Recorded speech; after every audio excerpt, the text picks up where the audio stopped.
Quand on s'intéresse à une formation, qu'elle soit en ligne ou non, on va d'abord regarder ses objectifs. Qu'est-ce que ce cours, qu'est-ce que cette formation va m'apprendre? Quel est l'intérêt pour moi de la suivre? Les objectifs pédagogiques d'un cours sont donc fondamentaux. Ils détaillent ce que vos étudiants vont apprendre en le suivant. Seulement voilà, pour les rédiger, ce n'est pas si facile que ça. Dans cette vidéo, je vais vous montrer 3 cas concrets et une méthode pour le faire le plus simplement possible.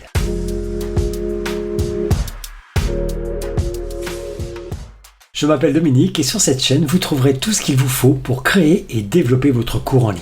Il y a plusieurs façons d'exprimer vos objectifs pédagogiques. Grosso modo, il y a 3 grandes façons.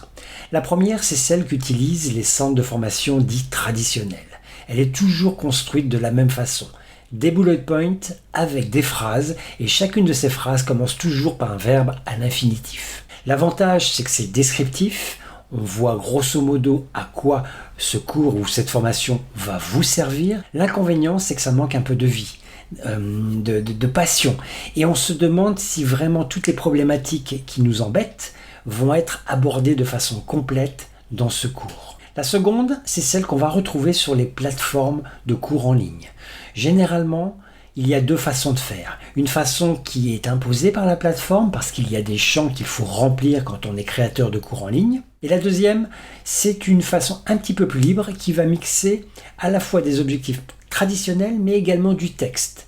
Et ça, on va le retrouver notamment chez Domestika où il y a un texte qui va contextualiser la formation et ensuite il y aura des objectifs qui vont être insufflés directement dans le texte. Et enfin, le dernier cas, c'est le cas qu'on va rencontrer dans la majorité des cours en ligne proposés par des indépendants, par des passionnés qui vendent eux-mêmes leurs propres cours. Et donc là, on va retrouver sur une page tout un argumentaire, une espèce de tunnel qui va décrire avec des mots, des expressions, sous la forme de questions-réponses, l'ensemble et les problématiques auxquelles répond le cours en ligne.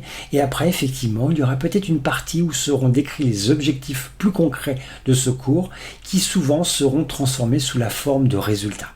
Donc voilà, 3 façons différentes de présenter ces objectifs pédagogiques, 3 façons qui peuvent d'ailleurs être mixées les unes aux autres, et 3 façons qui peuvent vous donner des pistes si vous êtes encore en train d'y réfléchir.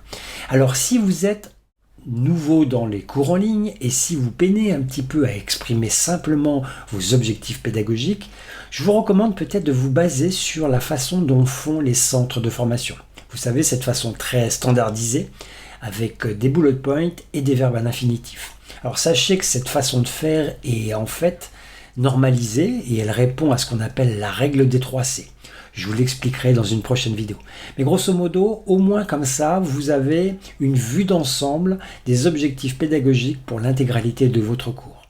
Alors après, effectivement, vous pouvez essayer de construire des phrases un petit peu plus riches, un petit peu plus signifiante pour vos cibles, pour vos futurs étudiants, mais au moins c'est une façon que je pense assez maligne de commencer pour tout mettre à plat.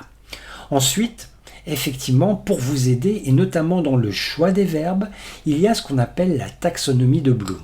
La taxonomie de Bloom, qui porte le nom de son créateur, est en fait un modèle d'acquisition des connaissances, qui dit grosso modo qu'il y a 6 stades quand on acquiert une connaissance, de sa connaissance simple jusqu'à son utilisation, jusqu'à son évaluation. L'intéressant, c'est qu'elle s'accompagne également d'un corpus de verbes qui correspond en fait aux 6 stades d'acquisition des connaissances. Ce corpus est intéressant parce qu'il propose justement des verbes riches en sens qui vont peut-être mieux exprimer ce que vous souhaitez transférer à travers votre cours en ligne. Donc vous voyez, il y a plusieurs façons de faire. Personnellement, moi je préfère c'est l'argumentaire, mais l'argumentaire ça nécessite aussi quand même quelques notions de copywriting, de storytelling, parce que vous allez essayer d'embarquer finalement vos futurs étudiants dans une histoire, d'accord ? Donc ça demande un petit peu plus de travail, notamment au niveau de l'écriture, mais c'est tout à fait faisable et rien ne vous empêche, comme je vous le disais, de mixer plusieurs méthodes pour n'en faire qu'une, finalement celle qui vous ressemble le mieux, celle qui vous permet d'exprimer le plus simplement possible et de la façon la plus claire possible ce que vous allez proposer à travers votre cours en ligne à vos futurs étudiants. Voilà, j'espère que cette vidéo vous aura intéressé, vous aura donné quelques pistes pour définir de façon plus efficace vos objectifs pédagogiques. Si cette vidéo vous a intéressé, n'hésitez pas à vous abonner à ma chaîne pour être tenu au courant des prochaines parutions de mes vidéos et utilisez les commentaires si vous avez des questions, des remarques ou alors des choses à me dire par rapport au thème de cette vidéo. Sur ce, je vous dis à très bientôt pour une prochaine vidéo.